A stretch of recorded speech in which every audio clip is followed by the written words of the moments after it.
हाँ, जय जिनेन्द्र दोबारा से। सभी को स्क्रीन दिख रही है, उसमें उपवास लिखा हुआ? Yes ma'am. जी मैडम। जी, तो वो जो फर्स्ट ईयर में डाइजेस्टिव सिस्टम पढ़ रहे थे, उसी को आराम देने के लिए सेकंड ईयर में आता है उपवास, फास्टिंग, जिसमें क्या होता है, अपने को मेन डाइजेस्टिव सिस्टम में ही आराम देने के लिए ही उपवास किया जाता है। देखिए, उपवास का अभिप्राय क्या है? शरीर के पाचन संस्थान को पूर्ण विश्राम देना। कोई बताएगा वैसे उपवास क्या होता है? अपने में वास करना, उपवास, जिसमें आहार विहार विषय कषाय आदि का त्याग हो और अपने आत्मा के समीप रहना से उपवास करते। हाँ, बहुत अच्छी परिभाषा। इसमें जैन धर्म का भी आ गया और नेचुरोपैथी का भी आ गया। अच्छा, कोई ये बता सकता है कि उपवास और व्रत में क्या अंतर होता है?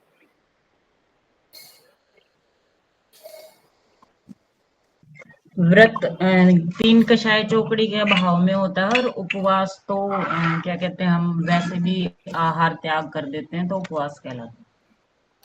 अच्छा।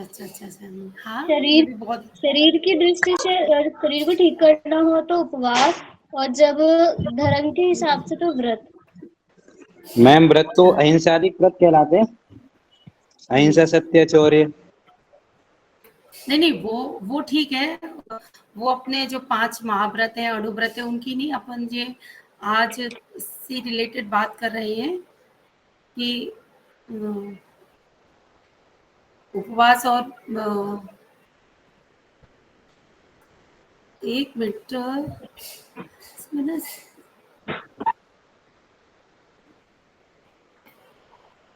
मैम मेथड में तो कोई फर्क नहीं लग रहा, पर यही है कि हाँ, व्रत में हम धर्म की दृष्टि से करते हैं और उपवास में हम अपनी हेल्थ की प्रधानता होती है, भागों में हमारा डिफरेंस होता है, इंटेंशन। नहीं, सबने बहुत अच्छा बताया। अब अगर इसके शाब्दिक अर्थ पे जाएं तो व्रत क्या होता है? व्रत का मीनिंग होता है, जैसे अगर शाब्दिक अर्थ पे जाए तो व्रत का मीनिंग होता है सर्कल, मतलब एक सीमा में बंधना। उसी से व्रत आया कि जैसे हमने एक व्रत लिया, जैसे आड़ू व्रत में भी नियम लिया, एक सीमा में बंधते हैं व्रत में, निश्चित अवधि। हाँ, निश्चित अवधि के लिए एक सीमा में बनते हैं, उसको व्रत कहते हैं। भले ही वो निश्चित अवधि बड़ी भी हो सकती है, कम भी हो सकती है, तो वो तो हो गया व्रत, जिसमें और उपवास का अर्थ होता है हम अपने आत्मा के समीप पहुंचे। मतलब ये तो जैन धर्म के अनुसार हो गया, हम आत्मा के समीप पहुंचे। और नेचुरोपैथी में भी उपवास का मतलब जो होता है कि हम आहार ग्रहण नहीं करते, तो हमारी जो वाइटल फोर्स है वो जीवनी शक्ति बढ़ती, मतलब एक हम अपने ही नजर पहुंचते हैं। इसीलिए उपवास का नेचुरोपैथी में बहुत अधिक महत्व है। अब हम समझते हैं, ये तो हुआ उपवास और व्रत का मीनिंग। अब उपवास और व्रत क्यों करना चाहिए? तो सबसे पहले तो अपन ये जाने कि अधिक भोजन करने से अपने को क्या क्या हानियां होती हैं। तो अधिक भोजन करने से क्या है, जैसे रक्त अस्वच्छ तो विषाक्त हो जाता है। जो हमारा ब्लड है, मैम अब स्क्रीन नहीं दिख रही। स्लाइड नहीं दिख रही क्या? स्लाइड नहीं दिख रही। स्लाइड मैं ना, एक मिनट, इनसे कंप्यूटर चला आप जो को बना रही थी। अच्छा ठीक है, आपको स्क्रीन दिखती रहे, मैं नहीं दिखूं तो चलेगा ना?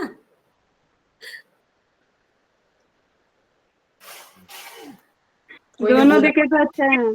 चलिए, तो 1 मिनट वेट कीजिए, मैं जरा इसकी सेटिंग चेंज कर रही जरा। जी बनता नहीं है, नहीं उखड़ के निकल जाएगा। हाँ, अब दिख रही है स्क्रीन क्या? नहीं दिख रही। मैम आप ये भी कर सकते हैं, आप हमें दे दीजिए, मतलब आई कैन शेयर। मैं स्क्रीन शेयर कर दूंगी अपनी, आप देखते भी मैं रहोगे, मैं अपनी स्क्रीन शेयर कर सकती हूँ, आप डाल सकते हो ग्रुप पे and then I can share the screen. हाँ वही लग रहा है क्योंकि वो एक चैट ज्वाइन पे से आप स्क्रीन डाल दो। शेयर नहीं होती। मैं ना ग्रुप यस पे मैम। डाल रही हूँ, कोई भी एक जन स्क्रीन शेयर करता रहे। और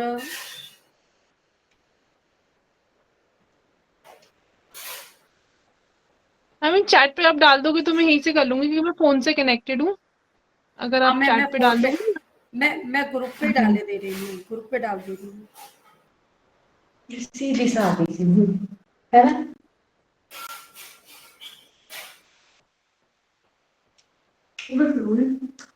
हाँ मैंने ना ग्रुप पे डाल दिए। मैं इधर से शेयर का ऑप्शन हटा देती हूँ, आप शेयर करते जाइए।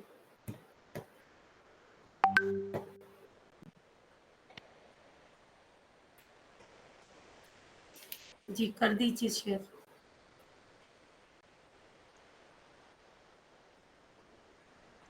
हाँ तो गए चल रहे हैं, 16 स्लाइड है, आ गई, ग्रुप पे ही डाल दी है उन्होंने। ना? हाँ ग्रुप मैम पे एक डालिए। सेकेंड। हाँ ग्रुप से कर दीजिए। हम लिखे हैं। प्लीज सभी नहीं अपना माइक ऑफ रखिए, क्लास में डिस्टरबेंस हो रहा है आवाज का बहुत।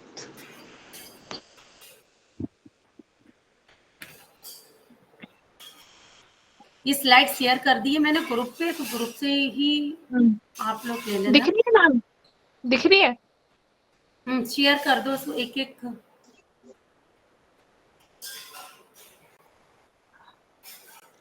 मैम स्क्रीन दिख रही है आपको?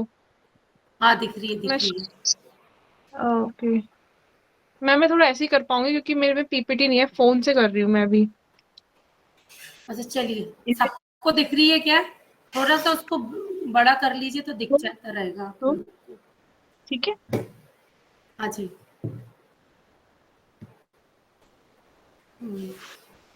फोन को आड़ा कर लें, फोन को आड़ा, बड़ी दिखेगी। हाँ फोन को आड़ा कर लीजिए तो बड़ा दे। हाँ अब आ बढ़िया गया। बढ़िया बढ़िया।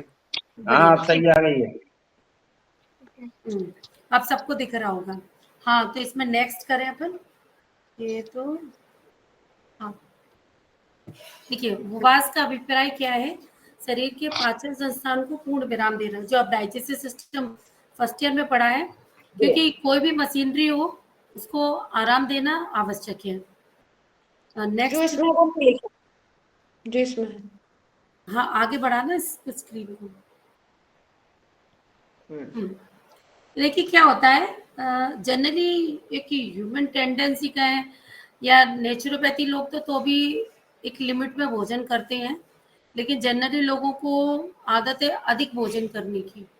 और एक रिसर्च के अनुसार पता भी है कि लोगों की मृत्यु आजकल कुपोषण की बजाय अधिक भोजन करने से ज्यादा बीमारियां भी बढ़ रही हैं, और मृत्यु भी दर अधिक है। तो क्या होता है जब अपन अधिक भोजन करते हैं, रक्त अस्वच्छ और विषाक्त हो जाता है। रक्त में क्या होता है, अपना ब्लड थोड़ा इम्प्योर हो जाता है। और क्या होता है, अधिक भोजन करने से क्या अपने शरीर को पोषण नहीं मिलता, बल्कि जो रोग हैं जैसे सर्दी जुकाम है, बुखार है, अगर अपन उनमें अन्न त्याग देंगे तो जल्दी रिकवर हो जाते हैं। और उसमें अगर अपन भोजन करते रहे तो वो पोषण अपने को ना मिलके वो रोगों को पोषण करते हैं, तो रोग और अधिक बढ़ जाते हैं। अधिक भोजन करने से ज्ञान तंतुओं पर जोर पड़ता है। जो अपना नर्वस सिस्टम है वो क्या होता है, शरीर एक बहुत ऑटोमेटिक मशीन है। अगर उसमें कोई चीज ज्यादा आ जाती है या गलत आती है तो अपना शरीर ऑटोमेटिकली बाहर निकालता है। तो वो जो हमारा नर्वस सिस्टम है और उनको ना इसी पे काम करते रहना पड़ता है कि वो दूषित पदार्थों को बाहर निकालते रहे शरीर का, जिस कारण से हमारा जीवनी शक्ति कम हो जाती है, शरीर का बल कम हो जाता है। और बिना पचा हुआ भोजन, क्योंकि स्टमक की भी एक कैपेसिटी होती है, अगर आप बहुत अधिक भोजन लेंगे तो वो स्टमक में भोजन जाके सड़ेगा, बड़ी आंत में चिपका रहेगा, कब्ज हो जाएगा, बहुत बीमारियां होंगी और ओवन सड़ेगा। और सामाजिक दृष्टि से भी देखा जाए तो भले ही मानते हैं कि हमारे पास बहुत साधन है, बहुत पैसा है, तो हम बहुत सारी चीजें ले सकते हैं। हाँ जी। हम तो केला खा सकते हैं। एक मिनट, ये म्यूट कर लीजिए, सुमिता जी आप प्लीज अपने आप को म्यूट कर म्यूट लीजिए। कर दीजिए, क्योंकि वो क्या है, या सर म्यूट कर सकती है, आप म्यूट कर लीजिए। तो क्या होता है, सामाजिक दृष्टि से भी देखा जाए, लेकिन आप रिसोर्सेज की दृष्टि से देखें कि पूरा अन्न का भंडार तो उतना ही है, आज हमने उस चीज को परचेज नहीं किया, तो वो चीज जिनको जरूरत है एक्चुअल में, उन तक पहुंचने में आसानी होगी। तो ये एक सामाजिक दृष्टि से, जीव दया की दृष्टि को भी सोचे तो हमको अधिक भोजन नहीं करना चाहिए। भले ही अपनी थोड़ी इंद्रियों को कंट्रोल करके अधिक भोजन नहीं करना चाहिए। हाँ, अब नेक्स्ट टॉपिक है उपवास के प्रकार। तो क्या होता है, ये नेचुरोपैथी में क्या है, उपवास के कई प्रकार हैं। ये मैंने मुख्य 10-12 का यहाँ पे करीब आपको मैं बताऊंगी। अगर आप किसी दूसरी बुक्स में भी पढ़ते हैं तो कुछ नामों में अंतर होकर, थोड़ा बहुत अंतर होकर कहीं ज्यादा भी मिल सकते हैं, कहीं कम भी मिल सकते हैं। ये जो अपनी आयुर्विज्ञान की बुक है उसमें लगभग इतने प्रकार लिखे हुए हैं। तो पहला है प्रातःकालिक उपवास। एक एक का नाम पढ़ते जाएंगे, उसके साथ ही हम इसकी डिटेलिंग देखेंगे कि किस उपवास में क्या अंतर होता है। तो पहला है प्रातःकालिक उपवास, यानी कि इस उपवास में प्रातः काल का नाश्ता कहते हैं, जिसको हम ब्रेकफास्ट नाश्ता, उसका त्याग किया जाता है, और दोपहर का भोजन लंच और सायंकालीन भोजन अपना एज इट इज जैसा हम ले रहे होते हैं वैसा लेते हैं। उसके बाद आता है सायंकालिक उपवास। सायंकालिक उपवास में क्या होता है, मतलब एकासन, इसको एकासन या एक बार अन्न लेना कह सकते हैं कि सुबह का नाश्ता भी नहीं करते और दोपहर में एक बार भोजन करते हैं, तो वह सायंकालिक उपवास होता है। इसके बाद है नेक्स्ट एक आहारोपवास, यानी कि एक प्रकार का आहार, वो भी एक ही समय लेना। इसको कभी कभी कल्प की श्रेणी में भी आ जाता है, लेकिन कल्प और एक आहारोपवास में थोड़ा सा अंतर होता है, वो मैं आगे आपको बता दूंगी। मतलब इसमें क्या होता है, एक ही प्रकार का आहार और एक ही बार लेना है। नेक्स्ट है रस उपवास। रस उपवास में ताजे फलों के साथ मौसमी फल भी काउंट करें, क्योंकि मौसम में जो अभी अवेलेबल है उन्हीं फलों का रस लेते हैं, तो उसको रस उपवास कहते हैं। और इसके अलावा ना तो फल लेते हैं, ना मतलब कोई पका हुआ आहार लेते हैं, सिर्फ ताजे फलों का रस लेते हैं। नेक्स्ट है फल उपवास। फल उपवास के अंतर्गत हम ताजे फलों को रसना निकालकर इंटेक करते हैं। देखिए, रस उपवास, और अब आप कहेंगे कि उसमें भी फल ले रहे हैं, इसमें भी फल ले रहे हैं, पर रस और फल लेने में बीमारियों के अनुसार, रोग के अनुसार डिफरेंसेस होता है। अलग अलग रोग में इसको बताया जाएगा, जब आगे रोग की बात करेंगे तब इसका और बता देंगे। समय प्रतिबंधित उपवास, इसको इंग्लिश में कहते हैं इंटरमीडिएट फास्टिंग। देखिए, आजकल इसका बड़ा फैशन चल रहा है, बहुत चलन चल रहा है कि इंटरमीडिएट फास्टिंग। इसमें क्या होता है, 14 घंटे, 16 घंटे या 18 घंटे का उपवास करते हैं, और बाकी के समय में दिन में सुपाच्य भोजन लेते हैं। तो आप एक तरह से आहार भी ले लेते हैं, अन्न भी लेते हैं, और आपका उपवास भी हो जाता है। जैसे सपोज दैट, जैसे शाम को 5 बजे भोजन किया किसी ने, 5 बजे भोजन के बाद आपने कुछ नहीं लेना है। मतलब कभी कभी इसमें कंफ्यूजन होता है, लोग कहते हैं हम लिक्विड ले सकते हैं, हम दूध ले सकते हैं। दूध तो बिल्कुल भी नहीं लेना है। सुबह 5 बजे तक हो गए 12 घंटे, अब 5 बजे से 4 घंटे और 9 बजे तक, तो अपने हो गए 16 घंटे। तो ये 16 घंटे का उपवास होता है।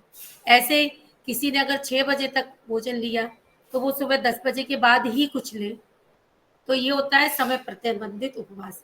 वैसे तो जैन लोगों में लगभग ये पहले से ही चला आ रहा है, लेकिन आजकल ये फैशन में आ गया है। उसके बाद है साप्ताहिक उपवास। साप्ताहिक उपवास में क्या होता है कि 6 दिन तो हमने अपना पूर्ण नॉर्मल भोजन किया और 1 दिन के लिए रस उपवास या फल उपवास करते हैं, तो वो साप्ताहिक उपवास में आता है, क्योंकि 6 दिन भोजन करके आप पूर्ण उपवास तो 1 दिन का नहीं कर सकते। तो रस उपवास या फल उपवास करते हैं तो उसको कहते हैं साप्ताहिक उपवास, पूर्ण उपवास। पूर्ण उपवास के अंतर ये बहुत महत्वपूर्ण उपवास होता है। पूर्ण उपवास के अंतर्गत रोगी को सदा सिर्फ सादे जल के अलावा और कुछ भी नहीं दिया जाता, ना ही कोई फलों का रस, ना ही फल, सिर्फ सादा जल, और सादे जल के साथ कभी कभी थोड़ा गुनगुना जल ले सकते हैं, और कोई भी खाने पीने की चीज नहीं दी जाती है। तो आता है लघु उपवास। लघु उपवास वह जैसे पूर्ण उपवास किया, 3 से 7 दिन अगर पूर्ण उपवास करते हैं तो यह लघु उपवास की श्रेणी में आता है।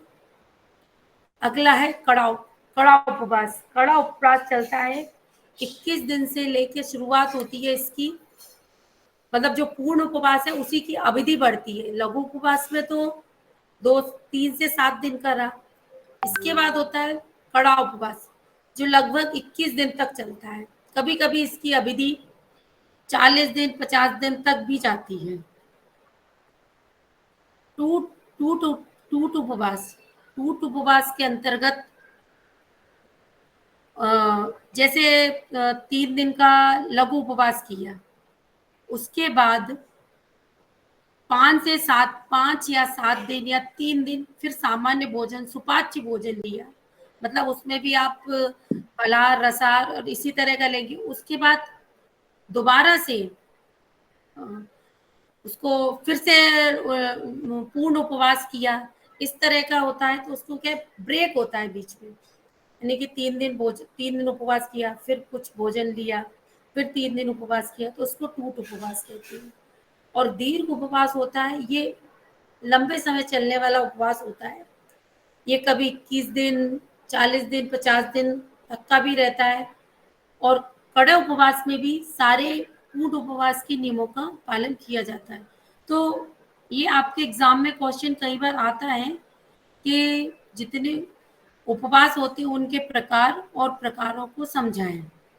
तो जो ऑफलाइन दे रहे हैं उनको भी पूरा डिटेल में पढ़ लें, और जो ऑनलाइन देंगे उनको भी इससे संबंधित छोटा ऑब्जेक्टिव आ सकता है कि टूट उपवास किसे कहते हैं, या उन्होंने परिभाषा दे दी कि कौन सा उपवास है। तो आपको ये थोड़ा ध्यान रखना पड़ेगा कि कौन सा उपवास है। नेक्स्ट आगे करना इसको थोड़ा सा। ये तो थे उपवास के प्रकार। और एक क्वेश्चन एग्जाम में ये भी आ सकता है कि उपवास की तैयारी के लिए क्या करें और समापन कैसे करें। कभी कभी शॉर्ट नोट या लॉन्ग नोट में ये क्वेश्चन आ जाता है एग्जाम में। तो उपवास की तैयारी के लिए आप नोट भी कर सकते हैं, हमें शारीरिक और मानसिक दोनों तैयारियां करनी पड़ती हैं। सर्वप्रथम शारीरिक, मानसिक, एक अच्छा चिकित्सक होने के नाते हमें मानसिक रूप से रोगी को तैयार करना बहुत आवश्यक होता है, क्योंकि अदरवाइज क्या होता है, कभी कभी ऐसा कई चीजें देखने में आई हैं कि एक बात तो जैसे किसी रोगी को बोला कि भाई आप उपवास कर लीजिए, आपका ये जीर्ण बीमारी है, उपवास से सही हो जाएगी। तो शुरू में तो जोश में या भावनाओं में बह के क्या लेता है, हाँ हाँ हाँ हम कर लेंगे। लेकिन जब उपवास करते हैं, उपवास की तैयारी, उपवास समय उभाड़ आते हैं, तो उन सब से बहुत घबरा जाता है रोगी। तो एक सफल चिकित्सक का मोटिव होना चाहिए कि हम उसे मानसिक रूप से तैयार करें, उसको पहले थोड़ा सा समझाएं कि देखिए आपकी बीमारी तो, इससे आपका रोग तो बिल्कुल अच्छा होगा, लेकिन आपको इसमें थोड़ा धैर्य रखना पड़ेगा। मतलब जैसे किसी को कोई उभाड़ आया और वो एकदम से, लोग बहुत बेचैन हो जाते हैं। कई बार चिकित्सालय में देखा गया है, तो उनको उनके चित्त को शांत करना, ये कार्य पहले बीच में उन्हें सदा करवाना चाहिए। और शारीरिक तैयारी के रूप में कुछ दिन पूर्व हल्का भोजन लें और मन को शांत करने के लिए, देखिए आजकल क्या एंजाइटीज, डिप्रेशन, इस तरह के मतलब एक सामान्य बीमारियां हो गई हैं।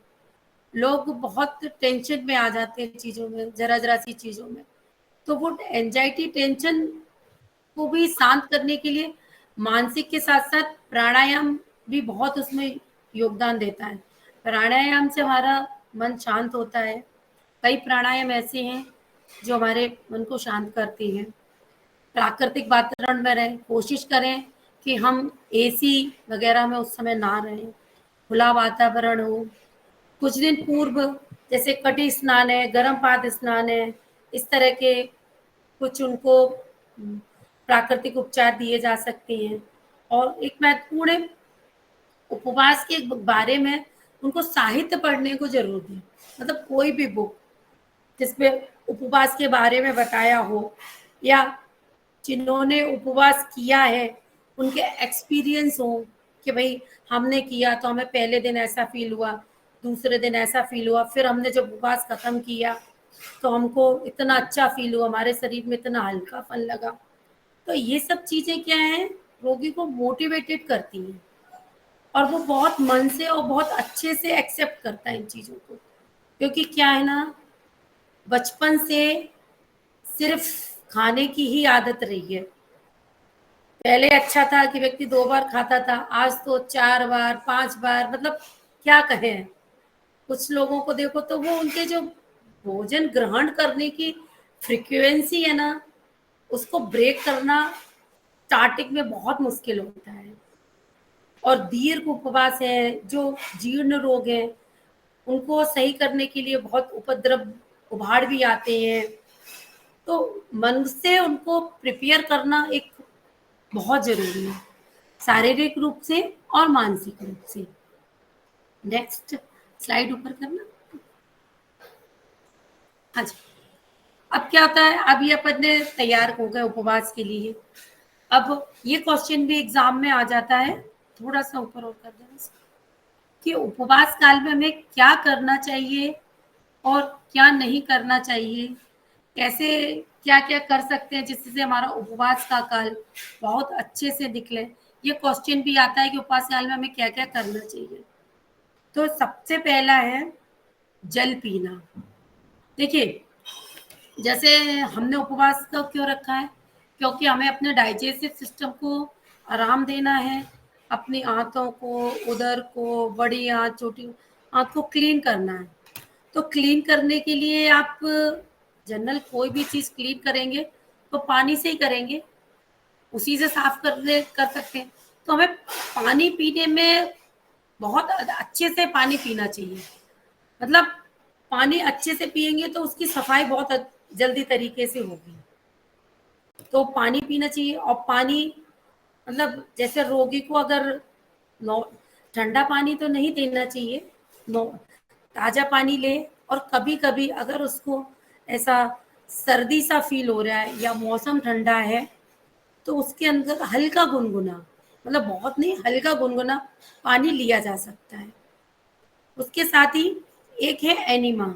एनिमा बहुत महत्वपूर्ण काम करता है जब हम उपवास करते हैं, क्योंकि लोगों को कुछ ये सोचता है कि हम कुछ इनटेक तो ले ही नहीं रहे हैं तो बाहर क्या निकलेगा, लेकिन ऐसा नहीं है। हमारी आंतों में मल जमा होता है, जो पुराना कब्ज होता है, मल जमा होता है, तो उसको एनिमा के द्वारा निकालना जरूरी है। और स्नान, उपवास काल में साफ सफाई का बहुत ध्यान रखना चाहिए। ये नहीं कि हमने उपवास किया है, हम कोई कार्य तो करेंगे नहीं तो आलसी में बिस्तर पे पड़े हैं, ये टेंडेंसी उचित नहीं है। हमको डेली स्नान करें, देव दर्शन करें, जो नियमित काम है वो हमें करना चाहिए। व्यायाम, ये व्यायाम का ऐसा है कि व्यायाम हर किसी के लिए अलग अलग होता है। किसी का वाइटल फोर्स, किसी में शक्ति अधिक होती है तो वो सामान्य रूप से व्यायाम कर सकता है, लेकिन किसी किसी की शक्ति थोड़ी कम होती है तो उसमें व्यायाम कम करें। फिर भी व्यायाम हल्का फुल्का आराम, जैसे स्ट्रेचिंग हुई, थोड़ा वॉक हुआ, स्वच्छ वातावरण में, खुले वातावरण में आप सुबह गार्डन में, जनरली जहाँ नेचुरोपैथी सेंटर्स होते हैं वहाँ अच्छे गार्डन और वो सब मेंटेन होते हैं, तो वहाँ आप व्यायाम करें, वॉक करें हल्का हल्का। आराम, नेक्स्ट है आराम। व्यायाम के साथ आराम भी बहुत जरूरी है, क्योंकि जब आप शारीरिक रूप से आराम करते हैं तो आपके अंदर की क्रियाएं, आपकी जो जीवत्व शक्ति, वाइटल फोर्स है, वो उतनी ही तेजी से अंदर रिपेयर का काम करती है। आपको ऊपर से लगेगा आप सो रहे हैं, आराम कर रहे हैं, तो लेकिन आपकी जीवनी शक्ति अंदर से आपका रिपेयर का काम करेगी। मानसिक शांति, उपवास में मतलब बुद्धिपूर्वक, जैसे इसमें ऐसा होता है कि जिसको एंजाइटी या डिप्रेशन टाइप की हो, तो कई बार लोगों को ऐसा होता है बहुत रोने का मन करता है, ये उभाड़ होते हैं उपवास में। तो बुद्धिपूर्वक अच्छा साहित्य पढ़ें, धार्मिक पुस्तकें पढ़ें, कभी रोने का मन करता है तो रो भी लीजिए, लेकिन फिर शांत ले, और जैसे भी मतलब मानसिक शांति का रखें, किसी पे गुस्सा नहीं करें। अगर कोई एंजाइटीज आ भी रही है, उन्हें निकाल के मन को शांत रखने की कोशिश करें। और इसमें प्राकृतिक उपचार क्या क्या ले सकते हैं, जैसे उदर स्नान ले सकते हैं, धूप स्नान ले सकते हैं, मालिश है, सूखी मालिश, क्योंकि वैसे सूखी मालिश तो रोज ही रोगी को दिए जाना चाहिए, जिससे उसका ब्लड सर्कुलेशन अच्छा हो और अंदर के उसके रोगों को निरोगी होने में सहायता होती है। मिट्टी पट्टी है, जिस तरह के उभाड़ आते हैं उसके अनुसार ये प्राकृतिक उपचार दिए जाते हैं। देखिए उपवास ही अपने आप में एक बहुत बड़ा नेचुरोपैथी में हीलिंग या आरोग्य प्रदान करने का साधन है उपवास से, लेकिन फिर भी उसमें कुछ उबाड़ आते हैं। शारीरिक स्थितियों को सहजता से करने के लिए ये किए जाते हैं, जैसे उदर स्नान, धूप स्नान, मालिश, मिट्टी पट्टी, माथे पे, पेट पर मैनन स्नान, पेड़ों पर गर्म ठंडा सेक कर सकते हैं, ठंडे पानी की पट्टी रखते हैं, और कुंजल और एनिमा तो स्टार्टिंग के 2-3 दिन करवाया जाता है, क्योंकि वो शरीर की शुद्धि के लिए बहुत आवश्यक होता है। चलिए आगे स्लाइड बढ़ा दीजिए। हाँ, अब है उभाड़ या तारक मारक, या उभाड़ का दूसरा नाम है तारक मारक।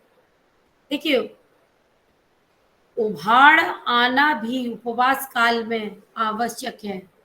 जितनी जल्दी आपको उभाड़ आएंगे उतनी ही जल्दी ही आप आरोग्य की ओर बढ़ेंगे, क्योंकि उभाड़ से ही हमारी बीमारियां, जो दबी हुई बीमारियां हैं, वह बीमारियां बाहर निकलकर हमारे शरीर से हमेशा के लिए चली जाती हैं।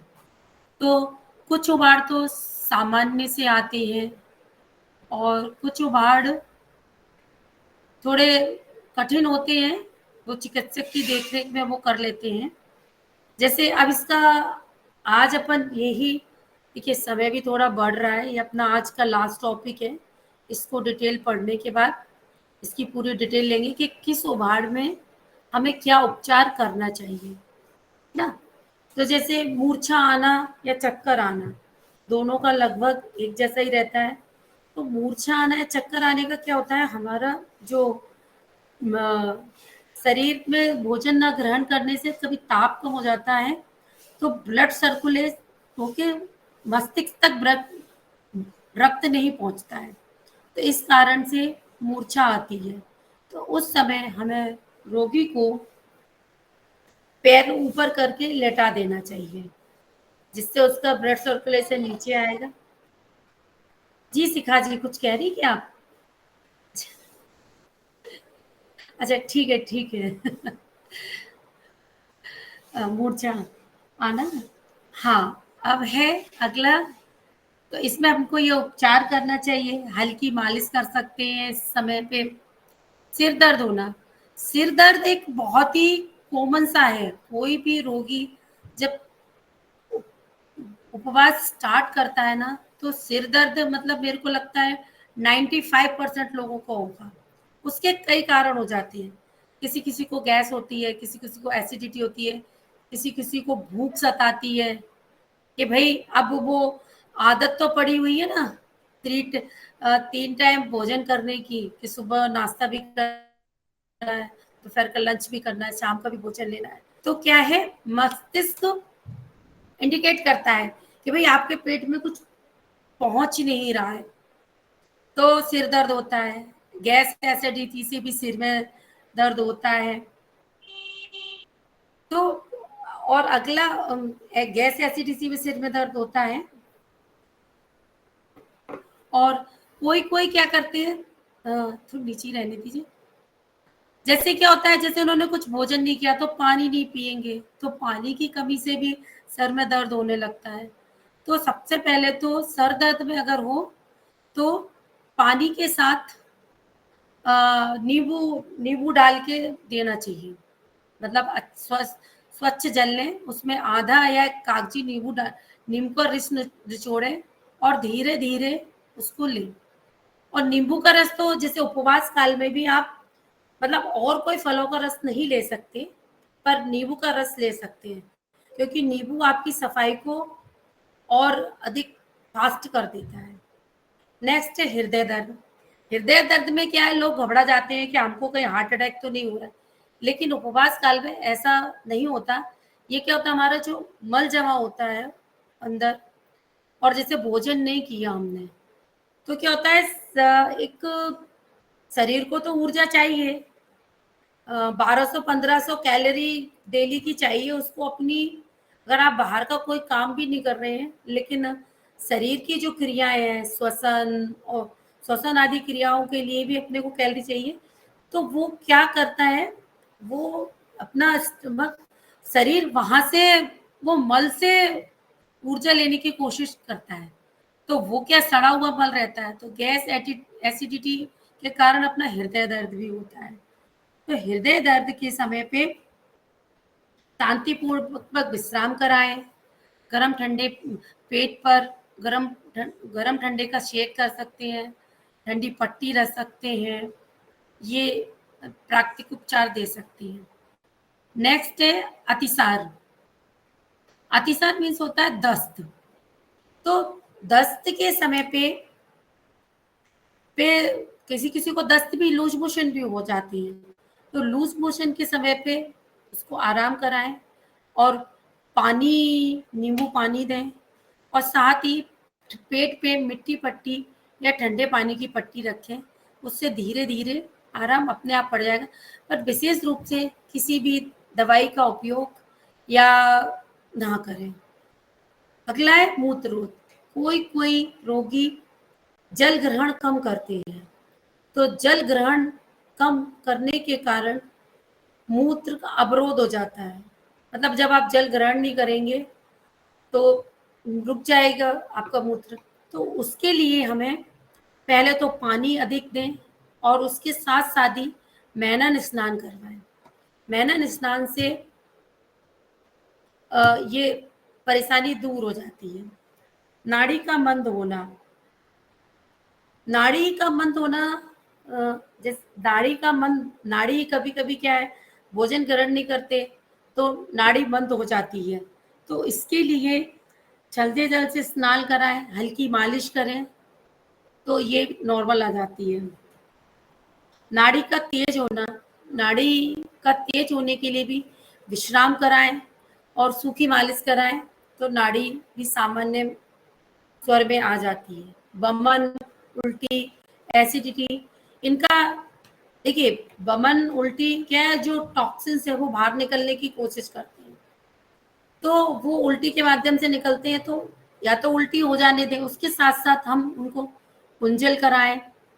कुंजल कराने से अंदर का जो पित्त भड़क गया है वह पित्त बाहर आ जाएगा, तो और उसी से एसिडिटी भी कम होती है। इसके साथ ही कभी कभी किसी को बुखार भी आ जाता है, क्योंकि शरीर का तापमान किसी का कम जाता है, किसी का बढ़ता है, तो ये एक बहुत बड़ा उभाड़ होता है बुखार आना।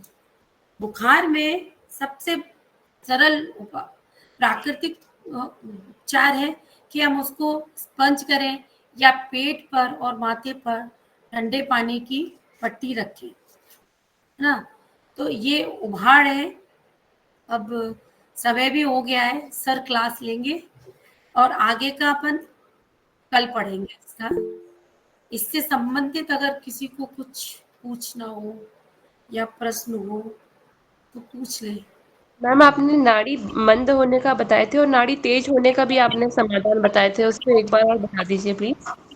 अच्छा, नाड़ी तेज होने का, नाड़ी का देखिए, नाड़ी तेज कब होती है, थोड़ा सा टेम्परेचर बढ़ जाता है उस समय, शरीर का तापमान, तो उसको ना ठंडे पानी से स्नान करें या गुनगुने पानी से, या स्पंज कर दें और उसके साथ ही पेड़ों पर गर्म पर ठंडी पट्टी रखें। पेड़ों मीन्स आप समझे ना, lower abdomen. Yes ma'am, yes ma'am. हाँ, लोअर एब्डोमेन पे ठंडी, अगर मिट्टी की पट्टी के अवेलेबल हो तो मिट्टी की पट्टी रखें, नहीं तो ठंडी पट्टी रखें, तो इससे सामान्य आ जाती है। Okay ma'am, thank you. Ma'am हाँ। आपने ये बताया था कड़ा उपवास और दीर्घ उपवास, तो मैडम कड़ा उपवास की ड्यूरेशन क्या है, मतलब उपवास का टाइमिंग? देखिए, कड़ा उपवास को जब, इसमें ना बहुत ज्यादा डिफरेंस नहीं है। दीर्घ उपवास की ड्यूरेशन आप ड्यूरेशन की तरह से लेते हैं कि इसको 21 दिन से लेके आपको 49-50 दिन तक रहता है, और कड़ा उपवास में आता है कि उपवास के नियमों का पूरे कड़ाई से पालन करना, वो कड़ा उपवास आता है। ड्यूरेशन का तो दीर्घ और लघु उपवास में आता है। Okay ma'am, thank you. Ma'am जय जिनेंद्र, जैसे कोई भी उपवास करते हैं तो उसमें पानी ले सकते हैं कि नहीं, जैसे ब्रेकफास्ट वाला किया या जैसे 16 आवर्स वाला करते हैं, तो मॉर्निंग में पानी ले सकते हैं कि नहीं ले सकते? नहीं, देखिए, पानी तो आपको हमेशा पीते रहना है।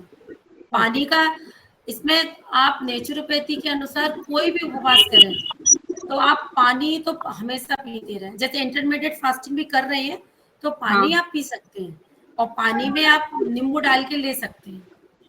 देखिए, इंटरमीडिएट फास्टिंग की भी अच्छे रिजल्ट्स आते हैं काफी, क्योंकि अलग से उपवास करने के लिए तो आपको क्या है ना, जैसे आप पूरा उपवास करेंगे तो आपको किचन से भी दूर रहना पड़ेगा, बहुत सारे नियम फॉलो करने पड़ेंगे। वो नियम भी आगे अपने कल वाले उसमें आएंगे कि क्या क्या नियम रहेंगे। लेकिन इंटरमीडिएट फास्टिंग में क्या होता है, अपन एक टाइम पीरियड में करते हैं ना, तो इसके भी बहुत अच्छे रिजल्ट्स आपको मिलते हैं।